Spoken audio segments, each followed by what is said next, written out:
ನಿಲ್ಲಿಸುವ ವಿಚಾರವಾಗಿ ಅಮೆರಿಕ ಜೊತೆ ಚರ್ಚೆಗೆ ಇರಾನ್ ಹಲವು ಕಂಡೀಷನ್ಗಳನ್ನು ಹಾಕಿದೆ. ಮಾತುಕತೆಗೂ ಮುನ್ನವೇ ಷರತ್ತುಗಳನ್ನು ವಿಧಿಸಿರುವ ಇರಾನ್ ಮೇಲಿನ ದಾಳಿಯನ್ನು ತಕ್ಷಣ ನಿಲ್ಲಿಸಬೇಕು. ಭವಿಷ್ಯದಲ್ಲಿ ಅಮೆರಿಕ ಇಸ್ರೇಲ್ ದಾಳಿ ಮಾಡಬಾರದು. ಮುಂದೆ ಸೇನಾ ಕಾರ್ಯಾಚರಣೆ ನಡೆಸಬಾರದು. ಪಾಕಿಸ್ತಾನ ಸೇರಿದಂತೆ 4 ರಾಷ್ಟ್ರಗಳು ಸಕ್ರಿಯ ಪಾತ್ರ ವಹಿಸಬೇಕು ಅಂತ ಕಂಡೀಷನ್ ಹಾಕಿದ್ದು, ಸದ್ಯ ಅಮೆರಿಕ ಈ ಕಂಡೀಷನ್ಗಳಿಗೆ ಒಪ್ಪಿದ್ರೆ ಯುದ್ಧಕ್ಕೆ ತಾತ್ಕಾಲಿಕ ಬ್ರೇಕ್ ಬೀಳುವ ಸಾಧ್ಯತೆ ಇದೆ.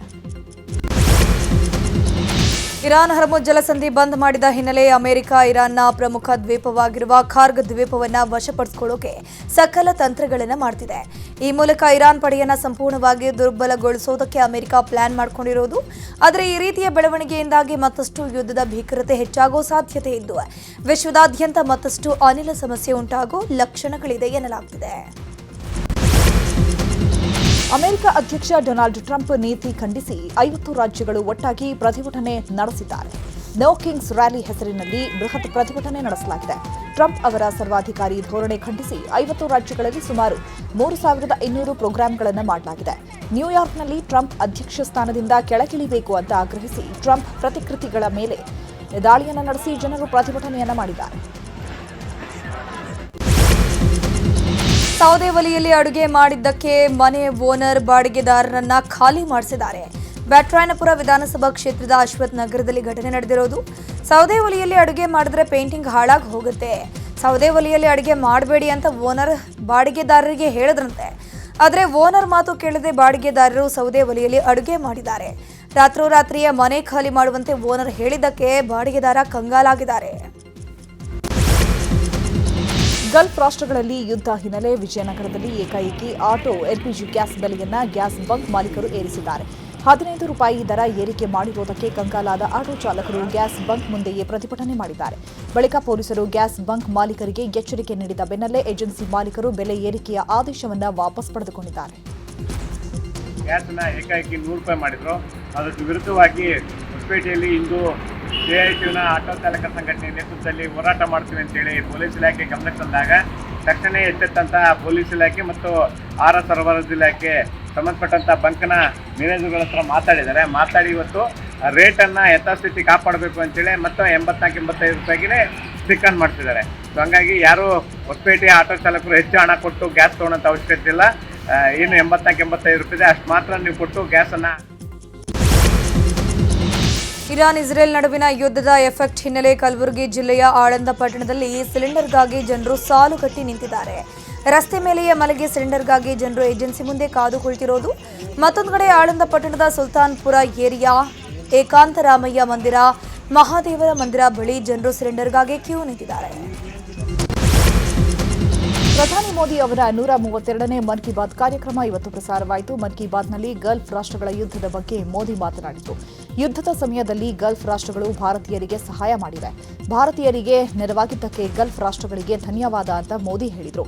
ಯುದ್ಧದ ಸ್ಥಿತಿಯಿಂದ ನಾವು ಆದಷ್ಟು ಬೇಗ ಹೊರಬರ್ತೀವಿ. ಸಂಕಷ್ಟದ ಸಮಯದಲ್ಲಿ ರಾಜಕೀಯ ಬೇಡ. ಫೇಕ್ ನ್ಯೂಸ್ಗಳಿಂದ ದೂರ ಇರಿ. ಸರ್ಕಾರ ನೀಡುವ ಮಾಹಿತಿಯನ್ನು ಮಾತ್ರ ನಂಬಿ ಅಂತ ಪ್ರಧಾನಿ ಮೋದಿ ಹೇಳಿದರು. ಇನ್ನೊಂದು ಕಡೆ ಮನ್ ಕಿ ಬಾತ್ನಲ್ಲಿ ಬೆಳಗಾವಿಯ ರೈತನ ಬಗ್ಗೆ ಮೋದಿ ಉಲ್ಲೇಖ ಮಾಡಿದ್ದಾರೆ. ಮೀನು ಕೃಷಿಯಲ್ಲಿ ಸಾಧನೆ ಮಾಡಿದ ಬೆಳಗಾವಿಯ ರೈತ ಶಿವಲಿಂಗಪ್ಪ ಸತ್ತಪ್ಪ ಹುದ್ದಾರ್ ಸಾಧನೆಯನ್ನ ಮೋದಿ ಪ್ರಶಂಸಿಸಿದರು. ಸತ್ತಪ್ಪ ಅವರು ತಮ್ಮ ಜಮೀನಲ್ಲೇ ಕೃಷಿ ಹೊಂಡ ನಿರ್ಮಿಸಿ ಮೀನು ಕೃಷಿ ಮಾಡಿದ್ದಾರೆ. ಉತ್ತಮ ಲಾಭವನ್ನು ಗಳಿಸಿದ್ದಾರೆ. ಅವರ ಕಥೆ ಅನೇಕರಿಗೆ ಸ್ಫೂರ್ತಿ ಅಂತ ಮೋದಿ ಹೇಳಿದರು. ಶ್ರೀರಾಮನವಮಿ ಅನ್ನಪ್ರಸಾದ ಸೇವಿಸಿದ ಸುಮಾರು 400 ಜನರು ಅಸ್ವಸ್ಥರಾಗಿದ್ದಾರೆ. ದೇವನಹಳ್ಳಿ ತಾಲೂಕಿನ ಬೆಟ್ಟೇನಹಳ್ಳಿ ಗ್ರಾಮದಲ್ಲಿ ಘಟನೆ ನಡೆದಿದೆ. ನಿನ್ನೆ ರಾಮನವಮಿ ಕಾರ್ಯಕ್ರಮ ಹಿನ್ನೆಲೆ ಅನ್ನಪ್ರಸಾದ ನೀಡಲಾಗಿತ್ತು. ಅನ್ನಪ್ರಸಾದ ಸೇವಿಸಿದವರ ಪೈಕಿ 400ಕ್ಕೂ ಅಧಿಕ ಜನರು ಅಸ್ವಸ್ಥರಾಗಿದ್ದಾರೆ. ಅನೇಕ ವರ್ಷಗಳಿಂದ ರಾಮ ಜಯಂತ್ಯೋತ್ಸವ ನಡೆಸಲಾಗುತ್ತಿತ್ತಾದರೂ ಇದೇ ಮೊದಲ ಬಾರಿಗೆ ಫುಡ್ ಪಾಯ್ಸನ್ ಆಗಿದೆ ಎನ್ನಲಾಗ್ತಾ ಇದೆ. ತೀವ್ರ ಅಸ್ವಸ್ಥಗೊಂಡವರನ್ನ ಆಂಬ್ಯುಲೆನ್ಸ್ ಮೂಲಕ ಆಸ್ಪತ್ರೆಗೆ ಶಿಫ್ಟ್ ಮಾಡಲಾಗಿದ್ದು ಗ್ರಾಮದ ಜನರಿಗೆ ಆರೋಗ್ಯ ಸಿಬ್ಬಂದಿ ಪ್ರಾಥಮಿಕ ಚಿಕಿತ್ಸೆ ನೀಡಿದ್ದಾರೆ.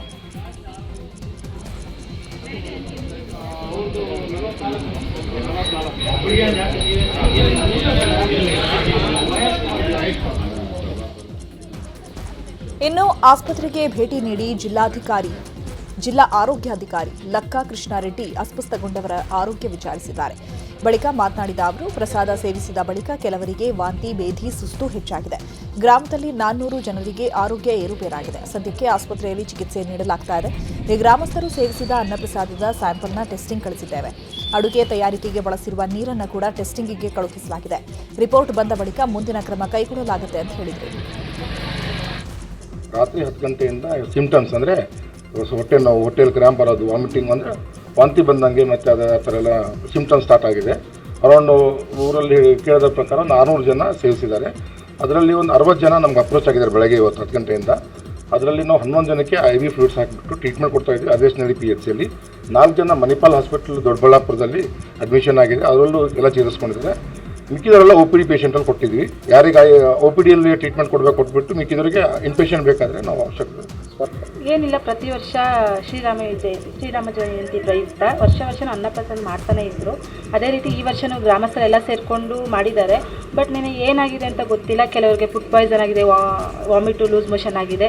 ಕೆಲವ್ರನ್ನ ಗೌರ್ಮೆಂಟ್ ಹಾಸ್ಪಿಟ್ಲಿಗೆ ಸೇರಿಸಿದ್ದೀರಿ, ಕೆಲವ್ರನ್ನ ಖಾಸಗಿ ಆಸ್ಪತ್ರೆಗೆ ಸೇರಿಸಿದ್ದೀರಿ. ಯಾರಿಗೇನು ತೊಂದರೆ ಇಲ್ಲ. ಬಟ್ ಲೂಸ್ ಮೋಷನ್ನು, ವಾಮಿಟು, ಸುಸ್ತಾಗೋದ್ರಿಂದ ಎಲ್ಲರೂ ಆರೋಗ್ಯ ಇದ್ದಾರೆ, ತೊಂದರೆ ಏನಿಲ್ಲ. ಸೊ ನೋಡ್ಬೇಕು ಏನಾಗಿದೆ. ಊರು ತುಂಬ ಮಾಡಿದ್ರು. ಒಂದು ಮಿನಿಮಮ್ ಒಂದು 300-400 ಜನ ಮಾಡಿದ್ದಾರೆ ಊಟ. ಮಂಗಳೂರು ಕುಕ್ಕರ್ ಬಾಂಬ್ ಸ್ಫೋಟ ಪ್ರಕರಣದ ಪ್ರಮುಖ ಆರೋಪಿ ಮೊಹಮ್ಮದ್ ಶಾರಿಕ್ ತಪ್ಪನ್ನು ಒಪ್ಪಿಕೊಂಡಿದ್ದಾನಂತೆ. ಶಾರಿಕ್ ತಪ್ಪೊಪ್ಪಿಗೆಯನ್ನ NIA ನ್ಯಾಯಾಲಯ ಮಾನ್ಯ ಮಾಡಿದೆ ಎನ್ನಲಾಗಿದೆ. ಏಪ್ರಿಲ್ 10ರಂದು ಶಾರಿಕ್ಗೆ ನ್ಯಾಯಾಲಯ ಶಿಕ್ಷೆ ಪ್ರಕಟಿಸಲಿದೆ. NIA ವಿಚಾರಣೆ ವೇಳೆ ನಾನು ನಿರಪರಾಧಿ ಅಂತ ಹೇಳಿದ ಶಾರಿಕ್ ಕಳೆದ ಡಿಸೆಂಬರ್ನಲ್ಲಿ ವಕೀಲರ ಮೂಲಕ NIA ವಿಶೇಷ ಕೋರ್ಟ್ಗೆ ತಪ್ಪೊಪ್ಪಿಗೆ ಅರ್ಜಿ ಸಲ್ಲಿಸಿದಂತೆ.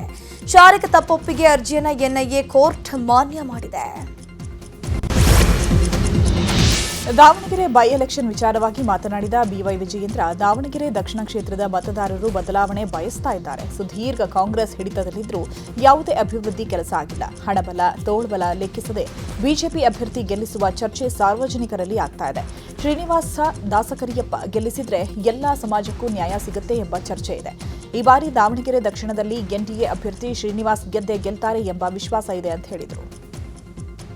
ರಾಜ್ಯದ ರಾಜಕಾರಣದ ದಿಕ್ಕನ್ನು ಬದಲಿಸುವಂತಹ ಒಂದು ಶಕ್ತಿ ಈ ಎರಡು ಕ್ಷೇತ್ರದ ಉಪಚುನಾವಣೆಗೆ ಇದೆ ಅನ್ನೋದನ್ನು ಇವತ್ತು ಸಾರ್ವಜನಿಕರು ಮಾತನಾಡ್ತಾ ಇದ್ದಾರೆ. ಪ್ರತಿ ಬಾರಿನೂ ಸಹ ಈ ಕ್ಷೇತ್ರದ ಮತದಾರರು ಕಾಂಗ್ರೆಸ್ ಪಕ್ಷಕ್ಕೆ ಆಶೀರ್ವಾದ ಮಾಡಿದ್ರು ಸಹ ಇಲ್ಲಿ ಯಾವುದೇ ರೀತಿಯ ಅಭಿವೃದ್ಧಿ ಕೆಲಸ ಕಾರ್ಯಗಳು ಆಗ್ತಾ ಇಲ್ಲ, ಆಗಿಲ್ಲ. ಬಿಜೆಪಿ ಅಭ್ಯರ್ಥಿ NDA ಅಭ್ಯರ್ಥಿ ಶ್ರೀನಿವಾಸ್ ದಾಸಕರಿಯಪ್ಪ ಅವ್ರನ್ನ ಗೆಲ್ಲಿಸಬೇಕು ಅಂತ ಹೇಳಿ ಸಾರ್ವಜನಿಕವಾಗಿ ಇವತ್ತು ಹೆಚ್ಚೆಚ್ಚು ಚರ್ಚೆ ಆಗ್ತಾ ಇರುವಂತದ್ದು. ದಾವಣಗೆರೆ ದಕ್ಷಿಣ ಕ್ಷೇತ್ರದ ಉಪಚುನಾವಣೆ ಹಿನ್ನೆಲೆಯಲ್ಲಿ ಬಿಜೆಪಿಯ ರಾಜ್ಯಾಧ್ಯಕ್ಷ BY Vijayendra back to back ಸಭೆಗಳನ್ನು ನಡೆಸುತ್ತಿದ್ದಾರೆ. ಜಿಲ್ಲೆಯ ನೇಕಾರ ಸಮುದಾಯದ ಮುಖಂಡರೊಂದಿಗೆ ಸಭೆ ಮಾಡಲಾಯಿತು. ನಗರದ ಮಾರ್ಕಂಡೇಶ್ವರ ಸಮುದಾಯ ಭವನದಲ್ಲಿ ಸಭೆ ಮಾಡಲಾಗುತ್ತಿತ್ತು. ಬಿಜೆಪಿ ಅಭ್ಯರ್ಥಿ ಶ್ರೀನಿವಾಸ್ ದಾಸಕರಿಯಪ್ಪ ಅವರನ್ನು ಗೆಲ್ಲಿಸುವ ಕುರಿತು ಚರ್ಚೆ ನಡೆದಿದೆ. ಸಭೆಯಲ್ಲಿ ಮಾಜಿ ಸಚಿವ SA ರವೀಂದ್ರನಾಥ್, JDS ಮಾಜಿ ಶಾಸಕ HS ಶಿವಶಂಕರ್ ಹಲವರು ಭಾಗಿಯಾಗಿದ್ದಾರೆ. ದಾವಣಗೆರೆ ದಕ್ಷಿಣ ಉಪಚುನಾವಣೆ ಹಿನ್ನೆಲೆ ಕ್ಷೇತ್ರ ಪ್ರಚಾರಕ್ಕೆ ಬಂದಿರುವಂತಹ BY ವಿಜಯೇಂದ್ರ ಪ್ರಚಾರದ ಮಧ್ಯೆಯೂ ಪ್ರಧಾನಿ ನರೇಂದ್ರ ಮೋದಿ ಅವರ ಮನ್ ಕಿ ಬಾತ್ ಕಾರ್ಯಕ್ರಮವನ್ನು ವೀಕ್ಷಣೆ ಮಾಡಿದ್ದಾರೆ. ನಗರದ ಬಿಜೆಪಿ ಕಚೇರಿಯಲ್ಲಿ ನ್ಯೂಸ್ 18ನಲ್ಲಿ ಬಂದ ಮನ್ ಕಿ ಬಾತ್ ವೀಕ್ಷಣೆ ಮಾಡಿದ್ದಾರೆ. ಈ ವೇಳೆ ವಿಜಯೇಂದ್ರ ಅವರಿಗೆ GM ಸಿದ್ದೇಶ್ವರ್, ಮಾಜಿ ಸಚಿವ MP ರೇಣುಕಾಚಾರ್ಯ, SA ರವೀಂದ್ರನಾಥ್, ಶಾಸಕರಾದ BP ಹರೀಶ್ ಸೇರಿದಂತೆ ಹಲವು ಗಣ್ಯರು ಸಾಥ್ ಕೊಟ್ಟಿದ್ದಾರೆ.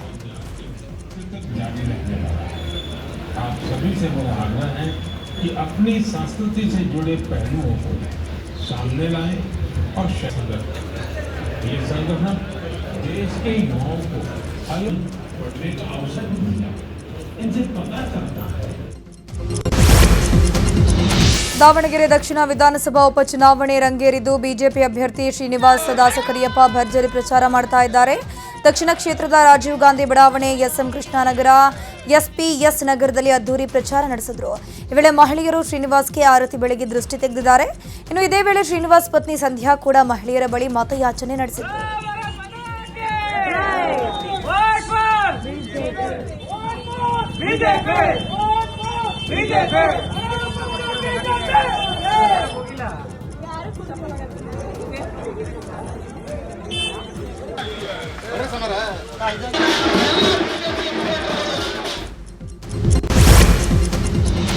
ಬಾಗಲಕೋಟೆಯಲ್ಲಿ ಉಪಚುನಾವಣೆ ಅಖಾಡ ಜೋರಾಗಿದೆ. ಈ ಹಿನ್ನೆಲೆ ಸಚಿವ ಎಂಬಿ ಪಾಟೀಲ್ ಇವತ್ತು ಭರ್ಜರಿ ಪ್ರಚಾರ ಮಾಡಲಿದ್ದಾರೆ.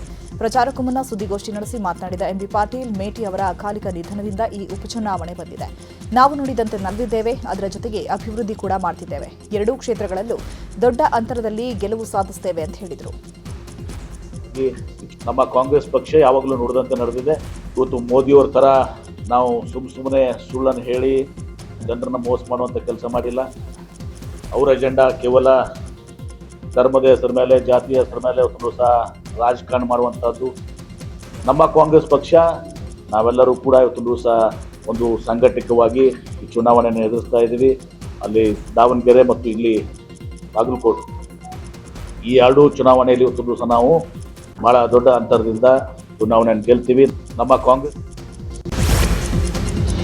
ಕೇರಳದ ವಿಧಾನಸಭೆ ಚುನಾವಣೆ ಹಿನ್ನೆಲೆಯಲ್ಲಿ ಕರ್ನಾಟಕದಲ್ಲಿರುವ ಕೇರಳ ಮತದಾರರನ್ನ ಸೆಳೆಯೋಕೆ ಬಿಜೆಪಿ ಕಸರತ್ತು ನಡೆಸ್ತಾ ಇದೆ. ಹೀಗಾಗಿ ಕೇರಳ ಬಿಜೆಪಿ ಚುನಾವಣಾ ಉಸ್ತುವಾರಿಯಾಗಿರೋ ಕೇಂದ್ರ ಸಚಿವೆ ಶೋಭಾ ಕರಂದ್ಲಾಜೆ ಮಲ್ಲೇಶ್ವರಂನಲ್ಲಿರುವಂತಹ ಬಿಜೆಪಿ ಕಚೇರಿಯಲ್ಲಿ ಸಭೆ ನಡೆಸಿದ್ರು.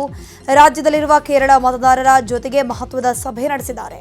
ಬಳಿಕ ಮಾತನಾಡಿರುವ ಅವರು, ರಾಜ್ಯದಲ್ಲಿರುವ ಕೇರಳ ಮತದಾರರಲ್ಲಿ ಮನವಿ ಮಾಡ್ತೀನಿ, ಇದು ಕೇರಳದ ಉಳಿವಿಗಾಗಿ ಚುನಾವಣೆಯಾಗಿದೆ. ವಿದ್ಯಾಭ್ಯಾಸಕ್ಕೆ, ಉದ್ಯೋಗಕ್ಕೆ ಅಲ್ಲಿನ ಜನರು ಬೇರೆ ಬೇರೆ ದೇಶಕ್ಕೆ, ರಾಜ್ಯಕ್ಕೆ ಹೋಗ್ತಾರೆ. ಇಂಡಸ್ಟ್ರಿಯಲ್ಲಿಗೆ ಬರಲ್ಲ. ಕೇಂದ್ರದ ನೆರವನ್ನು ಸದುಪಯೋಗ ಮಾಡ್ತಿಲ್ಲ. ಹೀಗಾಗಿ ಇಲ್ಲಿರುವ ಕೇರಳ ಮತದಾರರು ಕೇರಳಕ್ಕೆ ಹೋಗಿ ಅಲ್ಲಿನ ನಿಮ್ಮವರಿಗೆ ಹೇಳಿ, ಬಿಜೆಪಿಗೆ ಮತ ನೀಡುವಂತೆ ಹೇಳಿ ಅಂತ.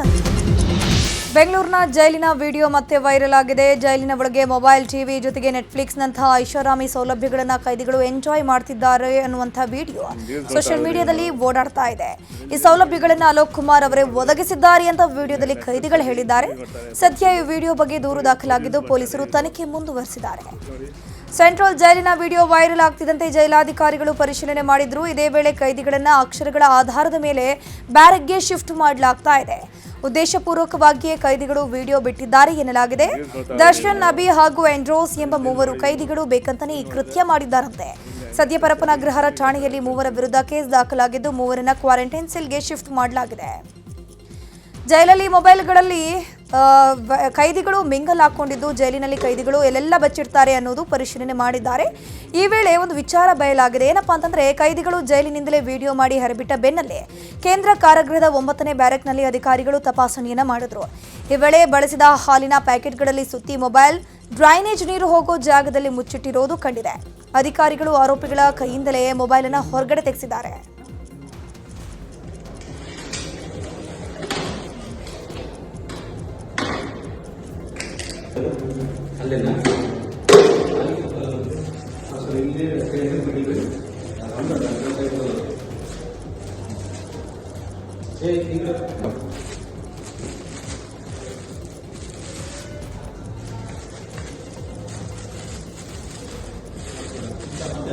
ಚಾರ್ಜರ್ ಸಿಮ್ಮು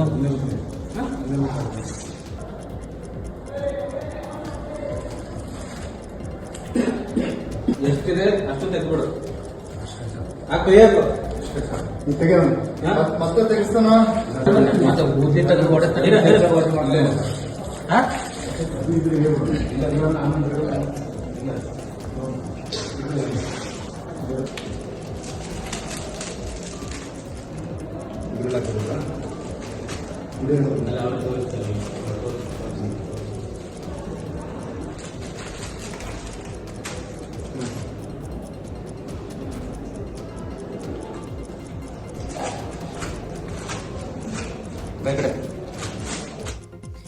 ಪರಪ್ಪನಗ್ರಹಾರ ಕೇಂದ್ರ ಕಾರಾಗೃಹದಲ್ಲಿ ತಮ್ಮ ವಿರುದ್ಧದ ವೈರಲ್ ವಿಡಿಯೋ ಬಗ್ಗೆ ಡಿಜಿಪಿ ಅಲೋಕ್ ಕುಮಾರ್ ಪ್ರತಿಕ್ರಿಯಿಸಿದ್ದಾರೆ. ಅಭಿಷೇಕ್, ದರ್ಶನ್ ಅನ್ನೋ ಆರೋಪಿಗಳು ಕೊಲೆ ಪ್ರಕರಣದಲ್ಲಿ ಜೈಲು ಸೇರಿದ್ದಾರೆ. ದರ್ಶನ್ ಬಳಿ ಮೊಬೈಲ್ ಸಿಕ್ಕಿದಾಗ ಕ್ವಾರಂಟೈನ್ ಸೆಲ್ಗೆ ಹಾಕಿದ್ವಿ. ಹಾಗೆ ಗ್ಯಾಂಗ್ ಪ್ರಕಾರ ಇದ್ದವರನ್ನ ಆಲ್ಫಾಬೆಟ್ ಪ್ರಕಾರ ಶಿಫ್ಟ್ ಮಾಡ್ತಿದ್ವಿ. ಅದಕ್ಕೆ ಈ ರೀತಿ ತರಲೆ ಕೆಲಸ ಮಾಡಿದ್ದಾರೆ. ಟಾಯ್ಲೆಟ್ ಚೇಂಬರ್ನಲ್ಲಿ ಮೊಬೈಲ್ ಇಟ್ಟು ಬಳಕೆ ಮಾಡಿದ್ದಾರೆ. ಈಗಾಗಲೇ ಆರೋಪಿಗಳ ವಿರುದ್ಧ ಕೇಸ್ ದಾಖಲಾಗಿದ್ದು ನಿರ್ಲಕ್ಷ್ಯ ಹಿನ್ನೆಲೆ 3 ಸಿಬ್ಬಂದಿಗಳನ್ನು ಸಸ್ಪೆಂಡ್ ಮಾಡಿದ್ದೀವಿ. ಜೈಲರ್ ವಿರುದ್ಧ ವಿಚಾರಣೆ ಮಾಡಿ ಶಿಸ್ತು ಕ್ರಮ ತೆಗೆದುಕೊಳ್ತೀವಿ ಅಂತಂದ್ರು.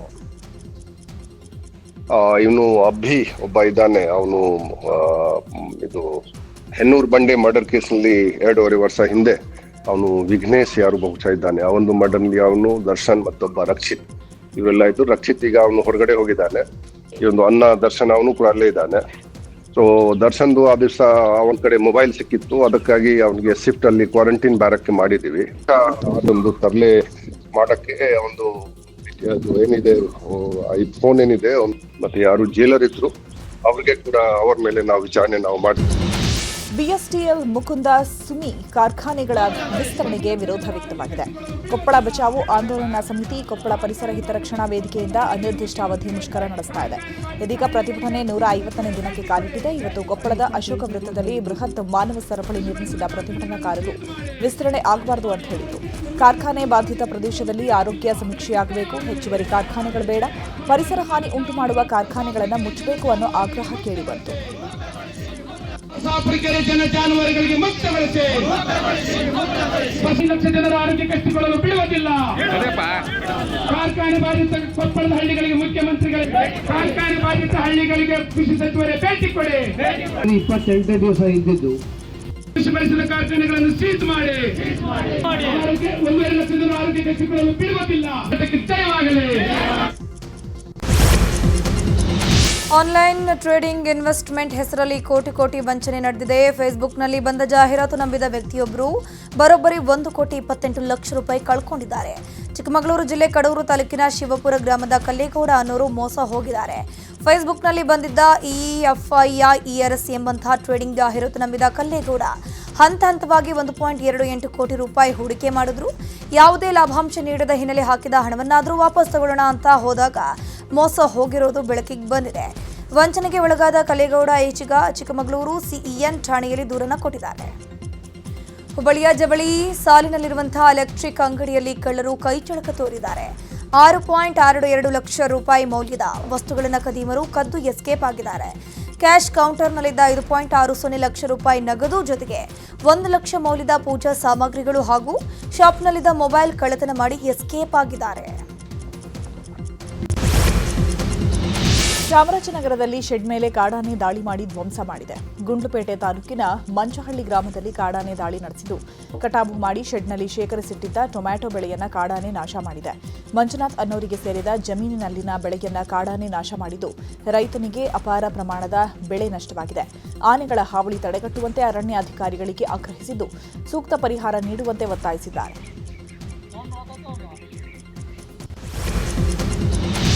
ಮೈಸೂರಿನ ಟಿ ನರಸೀಪುರ ಹೊರಳಹಳ್ಳಿಯಲ್ಲಿ ಚಿರತೆ ಪ್ರತ್ಯಕ್ಷವಾಗಿದೆ. ಗ್ರಾಮದ ಒಳಗಡೆ ಚಿರತೆ ಬರುವ ದೃಶ್ಯ ಸಿಸಿಟಿವಿಯಲ್ಲಿ ಕ್ಯಾಪ್ಚರ್ ಆಗಿದ್ದು ಚಿರತೆ ಕಂಡು ಗ್ರಾಮಸ್ಥರು ಆತಂಕಗೊಂಡಿದ್ದಾರೆ. ಅಲ್ಲದೆ ಅರಣ್ಯಾಧಿಕಾರಿಗಳಿಗೆ ಕೂಡಲೇ ಚಿರತೆಯನ್ನ ಸೆರೆ ಹಿಡಿಯುವಂತೆ ಮನವಿಯನ್ನ ಮಾಡಿಕೊಂಡರು. ಕೋಲಾರ ಜಿಲ್ಲೆಯಲ್ಲಿ ಶುದ್ಧ ಕುಡಿಯುವ ನೀರಿಗಾಗಿ ಹಾಹಾಕಾರ ಎದುರಾಗಿದೆ. ಜಿಲ್ಲೆಯಲ್ಲಿ 136 ಶುದ್ಧ ಕುಡಿಯುವ ನೀರಿನ ಘಟಕ ಕಳೆದ 1.5 ವರ್ಷದಿಂದ ಬಂದ್ ಆಗಿದೆ. ಕೋಲಾರ ಜಿಲ್ಲೆಯಾದ್ಯಂತ ಒಟ್ಟು 6 ತಾಲೂಕುಗಳಿದ್ದು 1539 ಶುದ್ಧ ಕುಡಿಯುವ ನೀರಿನ ಘಟಕಗಳನ್ನು ಹೊಂದಿದೆ. ಈ ಪೈಕಿ 136 ನೀರಿನ ಘಟಕಗಳು ಕೆಟ್ಟು ನಿಂತಿದ್ದು 1103 ಘಟಕಗಳಿಂದ ಮಾತ್ರ ನೀರು ಬರ್ತಿದೆ. ಇನ್ನು ಕೆಲವು ಕಡೆ ಗುತ್ತಿಗೆದಾರರು ಕರೆಂಟ್ ಬಿಲ್ ಕಟ್ಟಿಲ್ಲ. ಶುದ್ಧ ಕುಡಿಯುವ ನೀರಿನ ಘಟಕ ಊಟಕ್ಕಿಲ್ಲದ ಉಪ್ಪಿನಕಾಯಿಯಂತಾಗಿದೆ ಅಂತ ಸ್ಥಳೀಯರು ಆಕ್ರೋಶ ವ್ಯಕ್ತಪಡಿಸಿದರು. ಆಗಿದೆ ಕೆಟ್ಟೋಗ್ಬಿಟ್ಟು PDO ಅವ್ರಿಗೆ ಹೇಳಿದಿರಿ, AWಗೆ ಹೇಳಿದಿರಿ, ಇಂಜಿನಿಯರ್ಗೆ ಹೇಳಿದ್ದೀವಿ, ಕಾಂಟ್ರಾಕ್ಟರ್ಗೆ ಹೇಳಿದ್ದೀವಿ. 5 ತಿಂಗಳಿನಿಂದ ಫ್ಲೋರೈಡ್ ಹಂಗೆ ಇದೆ. ಆ ಕುಡಿಯೋ ನೀರಿಗನ್ನ ನಮ್ಮ ಕೆರೆ ನೀರು ಹೆಂಗಿದೆಯೋ ಹಂಗೆ ಇದೆ. ಗಮನಕ್ಕೆ ತಂದುಕೊಂಡಿಲ್ಲ. ಆದರೆ ಈ ನೀರು ಕುಡಿದಾಗ ನಮ್ಮೂರಿನ ಪ್ರತಿಯೊಬ್ಬರಿಗೂ ಕಾಯಿಲೆ, ಹಾಸ್ಪಿಟ್ಲಿಗೆ ಹೋಗೋದು ಬರೋದು ಇದೇ ಸರೋಗ್ಬಿಟ್ಟಿದೆ ಎಲ್ಲ ಸಮಸ್ಯೆಗಳು. ಈಗ ನಾವು ಎಷ್ಟನ್ನ ಕೇಳ್ಕೊಳ್ಳೆ, ಈಗ ಬರ್ತೀನಿ ಅಂತವನೇ, ಆಗೋ ಬರ್ತೀನಿ ಅಂತವನೇ. ಆದ್ರಿಗೆ ನಾವೇನು ಹೇಳಿದ್ವಿ ಬೆಳಗ್ಗೆ ನಮ್ಮ ಫಿಲ್ಟ್ರ್ ಇವರಿದ್ದಾರೆ, ವಾಟರ್ ಮ್ಯಾನ್ ಅವರು ಇದ್ರ ಉಸ್ತುವಾರಿ ಇದ್ದಾರಲ್ಲ, ಅವ್ರಿಗೆ ಹೇಳಿದ್ವಿ ನೀನು ಅವ್ರಿಗೆ ದುಡ್ಡು ಕೊಡಬೇಡ, ಇನ್ನು ಮ್ಯಾಕ ಅವ್ನು ಕಾಂಟ್ರಾಕ್ಟ್ದಾರನೇ ಬರಲಿ. ನೀರು ಬರ್ತಾ ಇದೆ, ಫ್ಲೋರೈಡ್ ನೀರು ಹಂಗೆ ಇದೆ, ಫ್ಲೋರೈಡ್ ಫಿಲ್ಟ್ರ್ ಆಗ್ತಾ ಇಲ್ಲ. ಅದನ್ನು ಕುಡಿಯೋದಕ್ಕಿಂತ ಪಕ್ಕದಳ್ಳಿನಲ್ಲಿ ಎತ್ಕೊಂಡ್ಬಂದು ಕುಡಿತಾರೆ ಪ್ರತಿಯೊಬ್ಬರು. ಎಲ್ಲ ಹಾಸ್ಪಿಟ್ಲು ಎಲ್ರಿಗೂ ಹೆಚ್ಚು ಕಮ್ಮಿ ಆಗಿಬಿಟ್ಟಿದೆ. ಇದು ಗಂಟ್ಲು ಇದಾಗೋದು, ಕೆಮ್ಮು, ಎಲ್ಲ ಒಂಥರ ಕೈ ಕೀಲುಗಳೆಲ್ಲ ನೋವು, ಈ ಥರ ಸ್ಟಾರ್ಟ್ ಆಗಿಬಿಟ್ಟಿದೆ. ಇದ್ರ ನಾವು ಸರ್ಕಾರ ಗಮನಕ್ಕೆ ತಂತೀವಿ ಅಂತ ಹೇಳ್ಬಿಟ್ಟು ನಿಮ್ಮೆಲ್ಲರೂ ಹೇಳ್ಕೊಳ್ತಾ ಇದ್ದೀವಿ. ನಮಗೆ ನೀರು ಒಂದು ಕ್ಯಾನ್ ತಗೋಬೇಕಂದ್ರೆ 15 ರೂಪಾಯಿ ಕೊಡ್ಬೇಕು ಸರ್. 15-20 ರೂಪಾಯಿ ಕೊಡಬೇಕು. ಇಲ್ಲಿ ಫಿಲ್ಟ್ರ್ ಇದೆ, ಕೆಟ್ಟೋಗಿದೆ, ಅದು ಸರಿ ಮಾಡಿಸ್ಬೇಕಷ್ಟೆ. 2 ಇಯರ್ಸ್ ಆಯ್ತು ಸರ್. ಅದು ಸರಿ ಮಾಡಿದ್ರೆ ನಮಗೆ 15 ರೂಪಾಯಿ ಇಕ್ಕೋಬಾದ್ರು ನಮಗೆ 5 ರೂಪಾಯಿ ಅಲ್ಲೇ ಸಿಗುತ್ತೆ ಅಲ್ವಾ ಸರ್. ಇವಾಗ ಬೇಸಿಗೆ ಕಾಲ, ನೀರು ಜಾಸ್ತಿ ಬೇಕು. ಎಲ್ಲ ಬಡ ಮಕ್ಕಳು 500 ಮನೆ ಇದೆ, 1000 ಜನ ಇರ್ತಾರೆ ಸರ್. ಯಾರು ಹಂಗೆ ಸರಿ ಮಾಡಿಸೋರು ಯಾರೂ ಇಲ್ಲ ಸರ್. ನಮ್ಮ ಇಂದಿರಾನಗರಲ್ಲಿ ಫಿಲ್ಟರ್ ನೀರಿನ ಸೌಲಭ್ಯ ಇಲ್ಲ. 3 ವರ್ಷ ಆಗಿದೆ ಅದು ಕೆಟ್ಟೋಗಿ. ಅದಕ್ಕೆ ಗೌರ್ಮೆಂಟ್ ಅವ್ರಿಗೆ ಒಂದು ಮನವಿ ಮಾಡ್ಕೊಳ್ತಾ ಇದ್ದೀವಿ, ನಮ್ಮ ಏರಿಯಾಗೆ ಫಿಲ್ಟರ್ ನೀರಿನ ಸೌಲಭ್ಯ ಕೊಡಬೇಕು ಅಂತ. ಸಾವಿರಾರು ಜನ ಇದ್ದಾರೆ, ಇವರೆಲ್ಲ ತುಂಬಾ ಕಷ್ಟಪಡ್ತಿದ್ದಾರೆ. ಇವಾಗ ನೀರಿಗೆ ಬೇರೆ ಕಡೆ ತಗೊಂಡು ಕುಡಿಯೋ ಪರಿಸ್ಥಿತಿ ಇದೆ. 1 ಕ್ಯಾನ್ಗೆ ನಾವು 20 ರೂಪಾಯಿ ಕೊಟ್ಟು ಅದನ್ನು ಪರ್ಚೇಸ್ ಮಾಡ್ತಾ ಇದ್ದೀವಿ. ಅಲ್ಲಾದರೆ 5 ರೂಪಾಯಿ ಸಿಗುತ್ತೆ, ಇಲ್ಲಾದರೆ 20 ರೂಪಾಯಿ ಕೊಟ್ಟು ನಾವು ಅದನ್ನು ಪರ್ಚೇಸ್ ಮಾಡಬೇಕಾಗಿದೆ. ಅದಕ್ಕೆ ಸಂಬಂಧಪಟ್ಟ ಇಲಾಖೆಯವರು ಬಂದು ಅಲ್ಲಿ ನೋಡಿ ಅದನ್ನು ಸ್ವಲ್ಪ ಸರಿಪಡಿಸ್ಬೇಕಂತ ನೀವು ದಯಮಾಡಿ ಸ್ವಲ್ಪ ನಮ್ಮ ಏರಿಯಾಗೆ ಏನಾದರೂ ಒಂದು ಸೌಲಭ್ಯ ಮಾಡಬೇಕಂತ ಕೋರ್ತಾ ಇದ್ದೀವಿ. ನಾವು ಅಲ್ಲೋಗಿ ಹಿಡ್ಕೊಂಡು ಬರ್ತಾ ಇಲ್ಲ, ಊರೊಳಗೆ ಬರ್ತೈತೆ. ಈಗ ನಾವು ಏನು ಮಾಡಬೇಕಂದ್ರೆ 15 ರೂಪಾಯಿ ಕೊಟ್ಟು ಕೊಂಡ್ಕೊತಾ ಇದ್ದೀವಿ. ನಾವು ಇತ್ತು ಫಸ್ಟು ಅದರಲ್ಲೇನೋ ಹಾವು ಸೇರ್ಕೊಂಡೈತೆ ಅಂತೇಳ್ಬಿಟ್ಟು ಅದನ್ನು ನಿಲ್ಲಿಸ್ಬಿಟ್ರು, ಮತ್ತು ಅದನ್ನು ಸರಿ ಮಾಡಲಿಲ್ಲ. ಊರೊಳಗೇ ಬರ್ತೈತೆ. ಇವಾಗ 3 ಟೆಂಪು ಬರ್ತೈತೆ. ದಿನ ಬರ್ತಾ ಇದ್ದಾರೆ. ನಾವು ಒಂದೊಂದು ಕ್ಯಾನ್ ತಗೊತಾ ಇದ್ದೀವಿ. 15 ರೂಪಾಯಿ ಕೊಡಬೇಕು ನಾವು. ಇನ್ನು ಜಾಸ್ತಿ ಅಂದರೆ ಇನ್ನೇನು ಮಾಡೋದು, ಅಲ್ಲಿ ಕಾಸು ಹೋದರೆ ಹೋಗಲಿ ಅಂತೇಳ್ಬಿಟ್ಟು ನಾವು ಮನೆಗೆ.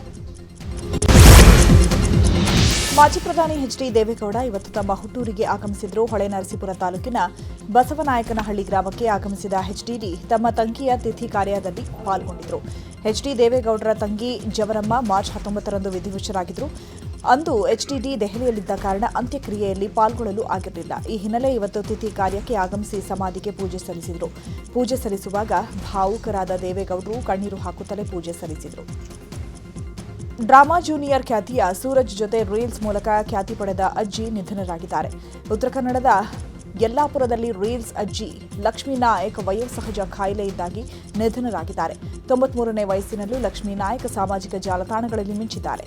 ರೀಲ್ಸ್ ಮೂಲಕ ರಾಜ್ಯಾದ್ಯಂತ ಖ್ಯಾತಿ ಪಡೆದು ರೀಲ್ಸ್ ಅಜ್ಜಿ ಎಂದೇ ಖ್ಯಾತಿ ಪಡ್ಕೊಂಡಿದ್ರು. ಅಜ್ಜಿ ಲಕ್ಷ್ಮೀ ನಾಯಕ್ ನಿಧನಕ್ಕೆ ಅವರ ಅಭಿಮಾನಿಗಳು ಸಂತಾಪ ಸೂಚಿಸಿದ್ದಾರೆ.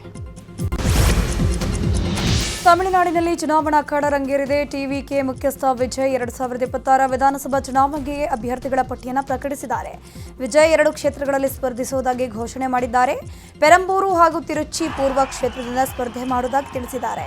ಜೊತೆಗೆ ತಮ್ಮ ಪಕ್ಷದ ಅಭ್ಯರ್ಥಿಗಳ ಪಟ್ಟಿಯನ್ನು ಘೋಷಣೆ ಮಾಡಿದ್ರು. ಅಲ್ಲದೆ ನಾವು ಅಧಿಕಾರಕ್ಕೆ ಬಂದರೆ ತಮಿಳುನಾಡಿನಲ್ಲಿ ಡ್ರಗ್ಸ್ ಮುಕ್ತ ರಾಜ್ಯವನ್ನಾಗಿ ಮಾಡ್ತೀವಿ ಅಂತ ಭರವಸೆ ನೀಡಿದ್ದಾರೆ. ತಿರುಚಿ ಕಿഴക്ക് 25 ಬಡ ರೋಗಿಗಳಿಗೆ ಜೀವದಾನ ನೀಡುವ ಮೂಲಕ ಕಿಮ್ಸ್ ಮತ್ತೊಂದು ಮೈಲಿಗಲ್ಲು ಸ್ಥಾಪಿಸಿದೆ. 2 ದಿನಗಳಿಂದ 25ಕ್ಕೂ ಹೆಚ್ಚು ಲ್ಯಾಪ್ರೋಸ್ಕೋಪಿ ಚಿಕಿತ್ಸೆ ಮಾಡಲಾಗಿದೆ. ಲ್ಯಾಪ್ರೋ 2026 ರಾಷ್ಟ್ರೀಯ ನೇರ ಶಸ್ತ್ರಚಿಕಿತ್ಸೆ ಕಾರ್ಯಾಗಾರದ ಹಿನ್ನೆಲೆ ಬಡ ರೋಗಿಗಳಿಗೆ ಲ್ಯಾಪ್ರೋಸ್ಕೋಪಿ ಶಸ್ತ್ರಚಿಕಿತ್ಸೆ ಮಾಡಲಾಯಿತು.